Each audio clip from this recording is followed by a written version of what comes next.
Mayroon tayo ditong gwapo na 2018 Honda Jazz mga boss. Nakita nyo naman, upgraded na po ito. Marami na pong upgrade ang ginawa dito. Mamaya bubusisihin po natin yung mga na-upgrade ditong model. Sa mga naghahanap dyan ng Honda Jazz, meron tayo ditong 2018 Honda Jazz 1.5 iVTEC. Automatic transmission, gas yung engine, odometer nito 69,000 km ang tinakbo. Price nito 638,000, free transfer of ownership mga boss. Paikot muna tayo mga boss. Sipatin nyo itong mabuti sa mga naghahanap dyan ng Honda Jazz. Eto po mga boss, gwapong-gwapo tong Honda Jazz. Pag ito ang kinuha mo, kagwapo nito tingnan. Wala pong problema, good running condition, ready for long drive na to mga boss. Nakita nyo naman po yung upgrade ng model, isa-isahin po natin. Naka-Orion headlamps na to mga boss. Kaya ganun po kalinaw ang ilaw nito, naka-Orion na po ang headlamps nito. Ayan, nakita nyo naman, mayroon na rin siyang LED na fog lamps. Ayan mga boss, kagwapo po ng front grille nito. Yung hood nito mga boss, naka-carbon fiber na po ang hood nito. Nakita nyo naman po kung gaano kagwapo ang unit na to mga bossing. Ending 4 ang plate number, Tuesday ang coding nito, naka-registered to hanggang April 2026 mga bossing. Kagwapo ng fiber na to mga boss. Nakita nyo naman ang itsura nitong Honda Jazz natin na 2018, kung paano naman in-upgrade at inalagaan to ng first owner mga bossing. Mga ilaw nito naka full garnish set. Mga gulong nito mga boss, makakapal pa. Halos bago pa po ito, nasa 95% trade life, naka forged ang mags, naka 16 inches po na forged mags. BLF ang mags nito mga boss, wala pong gutter marks yan. Nakita niyo mo kung gaano kagwapo ang formado na po itong unit natin. Sporty look na po kung tawagin po natin dito. Nakita niyo kung gaano po kakinis to, wala pong gas-gas, walang dent mga bossing. Stock original shiny paint, wala po tayo ni-retouch dito mga boss. Sipatin nyo po itong paikot, lahat po ng windshield natin naka Honda Jazz pa, naka Honda pa po yan, wala pong binago. Ang tint nito maayos, wala pong gas-gas po, wala pong mga damage ang tint nito. Nakita nyo naman mga boss ang unit natin kung gaano po kasariwa tong 2018 natin. Ganon din po sa likod, makakapal din po yung mga gulong niyan. Tapos malilinis din po yung mags na 16 inches, wala pong gutter marks. Likod nito mga boss, kung gaano naman kagwapo po. Ayan, astig na astig to sa mga naghahanap po ng Honda Jazz mga bossing. Ito may 4 na po na sensor sa likod. Naka-exhaust na po ito, naka-full exhaust na po ito mga boss. Meron na rin tong reverse camera mga bossing at idol ko. Kompleto na po yung upgrade na ginawa dito, tapos lalo na po yung interior, ipapakita ko sa inyo mga boss. Tail light nito maayos, wala pong mga bahid ng paninilaw, wala pong basag yan, naka LED na po yung tail lights yan mga boss. Ayan. Tsaka yung ito ang nagpapagwapo dyan, yung harap at tsaka likod ng fiber, kung magkano rin po yan. Pinakabit po ito sa stage 21 yung mga fiber natin, kaya maayos po yung pagkakabit niyan, talagang garantisadong mga pulido po yung gawa nito. Ang itsura nito talagang presentable talaga sa year model niya mga boss. Makinis to, wala pong gas-gas, walang dent mga boss. Ayan, nakita nyo naman po. Interior natin, silipin nyo na po natin, wag na po natin patagalin para makita nyo naman po kung gaano naman kaayos ang interior nito. Tapos naka deep dish matting na po ito. Harap at saka sa second row natin naka deep dish matting. Sidings malinis po ito. Kagaya po ng paulit-ulit nating sinasabi, wag po kayo mag-alala dahil lahat po ng mga unit natin 100% wala po yung bangga at 100% hindi po ito nabaha mga boss. Ayan mga bossing, kaya sa mga natatakot dyan baka makabili kayo ng nababaha, pag sa vlog ko po wala po tayong ganong issue. Lahat po yan sinecheck natin mabuti at ini-scan. Scan din po natin, na-scan po natin yan, nakita nyo naman po ang ating scanner. Wait lang. Ayan mga boss, bago natin simulan ng vlog, nakasalpak na po ang ating OBD po dyan sa ilalim. Ayan po. Ayan, wala po tayong fault code mga boss. All intact po yung unit natin, wala pong fault code, kaya sa mga naghahanap ng Honda Jazz po natin, wala pong problema itong unit natin, no issue, gagamitin nyo na lang po ito. Steering wheel nito, kahit hubaran po natin ng steering wheel cover, ayan, buong buo po yan mga boss. Maayos po yung steering wheel po nito. Ayan, kahit hubaran po natin ng wheel cover, maayos po at gumagana na po. Mayroon siyang audio control sa manubela po natin.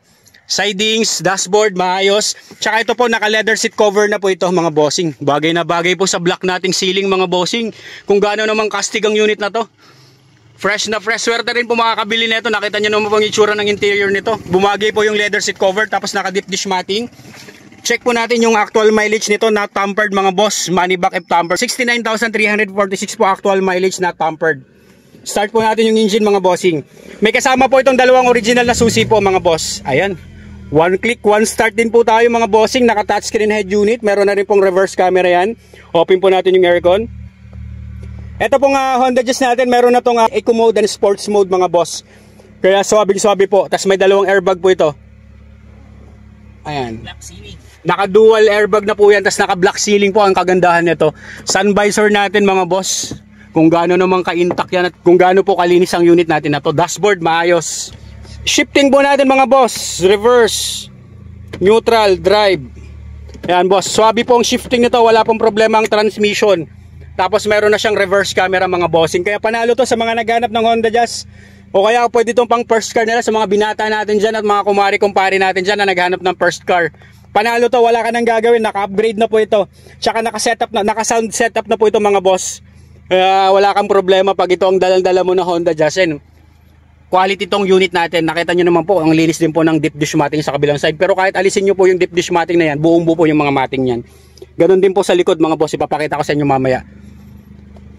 638,000, ganon din po. Pwede rin pong ipasok to ng financing mga boss. Malamig ang aircon natin, malamig po ang aircon nitong unit, wala pong problem sa unit natin. No issue po, talagang swerteng makakabili nito. Lahat po ng accessories meron na po siya. Kompletong-kompleto na po yan. Check po natin yung second row nito mga boss.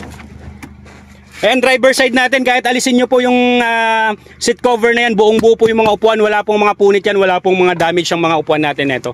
Second row natin mga boss, Euro 4 na to, naka Euro 4 na po ito. Ayan yung Honda Jazz natin. 2018 model mga boss, swabing-swabe to. Ayan, nakita nyo naman po, fresh na fresh ang unit. Mga upuan pa lang at saka yung matting, panalo na, siding, ceiling. Ayan mga boss, karamihan kasi ng ceiling, bihira lang yung black. Karamihan nakikita ko dito sa RS. Para sabi ko, in-upgrade, pinalitan ba ng ceiling to? Ayan, naka-black na po yung ceiling yan, parang sa RS na po. Kaya panalo to, wala ka nang gagawin. Pag binayaran mo, gagamitin mo na lang to mga bossing. Ayan, all goods po ito, pang ilalim. Tinest drive ko na po ito, wala naman pong kalampag ang mga pang ilalim nito, wala pong unwanted noise. Hindi po natin ibibigay sa inyo na may mga problema, may concern po tayo sa unit. Nakita nyo naman ang cargo bay nito mga boss, kung gaano naman kalinis din ang cargo bay nito. Ayan, may kompleto po ito ng tools, may jack. Reserbang gulong, makapal pa po, halos hindi pa po nagamit ang reserbang gulong nito mga boss. Yung upuan netong Honda Jazz, pwede mo pala siyang ayan mga boss oh.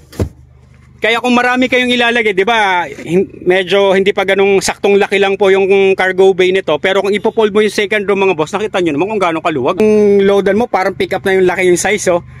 Second row at saka yung cargo bay mo maluwag. Tapos flat na flat siya, hindi ka mahirapang maglo-load ng mga bagahe mo kung marami kang ilalagay na. Kaya ano pang inaantay nyo mga boss? Kuhanin nyo na to sa mga naghahanap ng Honda Jazz. Isa rin sa pinakamabenta to ng Honda na series, yung Honda Jazz natin. Talagang pang all around din po, pang everyday use, pwede. Tsaka ano na po yan, CVT automatic transmission. Yan na po yung gamit nitong Honda Jazz natin, naka CVT na po yan. Kaya nakita nyo naman yung, ang tunog niya, naka muffler yan, naka exhaust yan, pero yung tunog niya hindi yung nakaka-istorbo, yung alam mo yung hindi ka nakakaagaw pansin. Talagang swabing-swabe yung andar niya kahit naka exhaust po siya. Yan, ceiling natin, yung roof natin to, black na po ang kulay. Talagang bagay na bagay sa setup talaga na ginawa sa kanya. Kung gaano naman siya kapresentable po mga boss. 638,000 kasama na po ang transfer of ownership, kaya wala ka nang hahanapin pa, gagamitin mo na lang. Meron na siyang DR, ayun, pinaka-DRL niya po, hindi siya fog lamps, pinaka-DRL niya po yan. Daytime running lights. Daytime running lights niya, yan na po nakalagay dyan sa kanya. Pinalagyan na po ng daytime running lights siya ng in-upgrade na po ng ganyan yan, kaya mas lalong presentable po yung unit. Estimate ko lang sa upgrade lahat na ginawa dito, mga nasa worth 100,000 na rin po yung upgrade na mga, sa lahat-lahat po na mga ginawa dito sa unit natin. Sama na po yung mga mugs, yung fiber niyan, leather seat cover, lahat po yung ceiling natin na black, lahat yan yung mga garnish natin, mga worth 100,000 din po yung in-upgrade nito. Check nyo mga boss, engine bay nito under the hood kung gaano naman po kalinis at kaswabe yung makina nito. O ayan, kung gaano naman kaswabe yung engine nito mga bossing. Ayan, sa mga kababayan nating OFW, sa mga naghahanap dyan ng Honda Jazz, eto pwede nito mga boss. Pwede nyo pong i-consider to anytime, pwede nyo pong i-view dito sa VF Homes Paranaque po. You can bring your trusted mechanic, wala pong problema. Unli check, unli scan, unli test drive. Kung wala po silang scanner, mayroon po tayong scanner. Ayan, buong buo po yung ano nyan. Buong buo, intact po ang ano nyan, yung harapan nyan, yung frame niya sa harap. Wala pong mga, masabi na may mga bangga, yung hood nito maayos po. Malinis po itong engine natin, wala po itong oil leakage, wala po itong overheat history. 100% goods na goods po ang engine nito, smooth and quiet engine mga bossing. Ayun, nakita nyo naman may mga kasa markings pa po yan kung paano naman po naalagaan at nami-maintain to ng first owner. Kagawa po mga boss.